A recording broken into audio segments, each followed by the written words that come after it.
Greetings, George Donnelly here with the technical demo video for Solana Eternal Hackathon March 2025 for LocalSolana.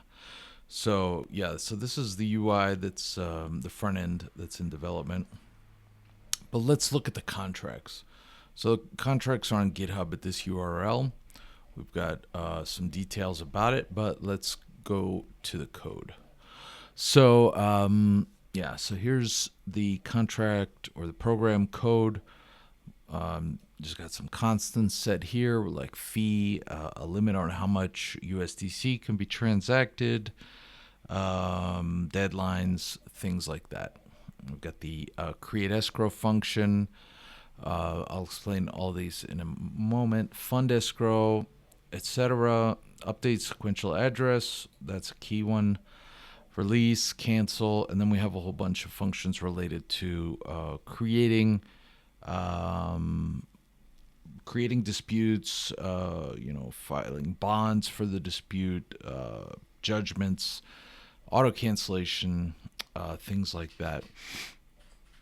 So basically, the escrow is a basic P2P trade kind of escrow. However, the key difference here is this Boolean sequential flag. And this determines whether this is just a simple P2P trade or whether it's going to be a fiat in, fiat out chained remittance. And if it is true, then the buyer, who's the one who's putting the fiat in the first leg of the trade, has to put their address, the address of the second escrow in the trade, in the remittance, here on the first escrow, or really any escrow. So these are the contracts, or the contract. Everything, all of my decisions were around ensuring, a trustworthy process, giving each party, a fair chance to, fund it. That's what the deadlines up here are about: a fair chance to fund it with the crypto. So there's 15 minutes from order initiation to fund the escrow with the crypto USDC here, and then after that there's a 30-minute deadline for the buyer, the other party, to mark their fiat payment as made. And during these times, neither party can cancel. So the idea is to protect both parties so that this can be a trustless system, without a middleman or with minimal middlemanning, and to facilitate a chained, to facilitate disruption of TradFi remittances through, really a peer-to-peer dApp. So let's see. So a scenario where this would be useful is, say Larry has $5,000 in a bank account in Miami, and let's say Maria in Colombia has a very small amount of Colombian pesos in a bank account in Medellin. Larry wants to send Maria $50 so she can buy groceries. It's a cross-border payment. It's a remittance, right? They don't want to use Western Union or any other legacy TradFi remittance providers, as it's slow. It requires a lot of paperwork. Fees can be high. So Larry comes to Bay. He finds two offers to help him. Mike is the trader for offer one. He receives Larry's $50 in his bank account and in return sells him 50 USDC. So this remittance, or this chain trade, whatever we want to call it, would have the sequential flag to true. And before officially creating it, Larry would have had to create his second escrow, the one where he's the seller.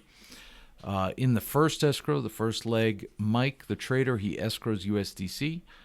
Larry marks his fiat payment as made, and then Mike releases escrow, and then it automatically is sequentially sent to the other escrow that Larry, the original remitter, controls.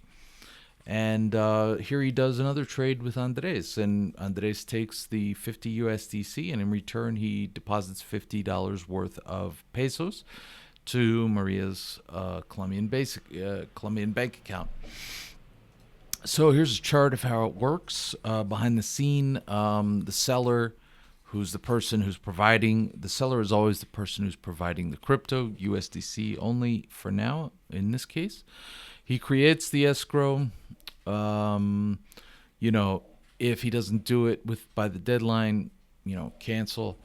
If he does, then he funds it, if he funds it within the deadline, then we can proceed. The state has reached funded.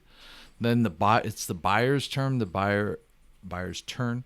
The buyer is always the person providing the fiat. So the buyer has 30 minutes to mark it paid. If they don't, then in that time, then we can go to cancellation again.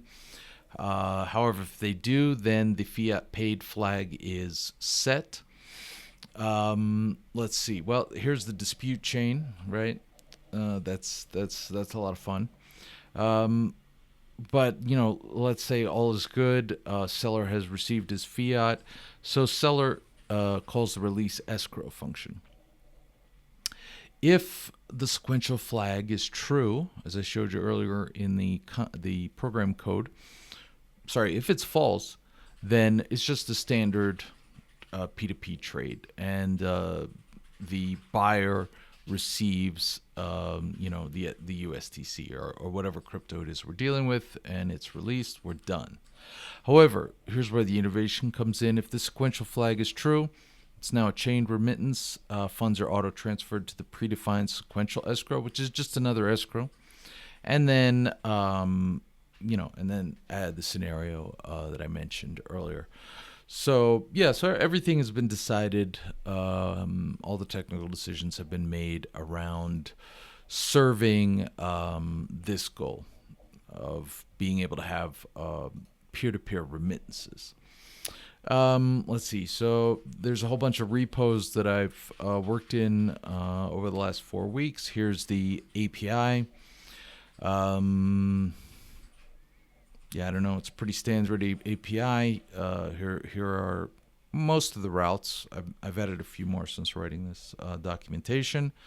The API also talks to the pricing server, which for now mostly pulls pricing from the coin ranking API. It also uses Redis to cache the prices for a certain amount of time. I still need to find really good pricing sources for Venezuela and Nigeria. There's an event listener, listens to the blockchain. This is the front end. I'll show you that again in a moment. Let's see. Oh, and this is the static website, which is at LocalSolana.com. Okay, so here's the front end. So it's using the dynamic SDK. So I can, so today it decided not to work. Okay, well, yeah, sadly, I don't know what happened here. But so here should appear a bunch of wallets. This was working for me yesterday. You can log in. You can see the available offers. You can take the offers. You can edit offers. You can have an account. All this good stuff. I might have a couple screenshots I'll show in here.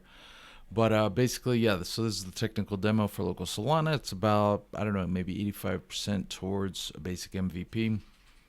And thank you.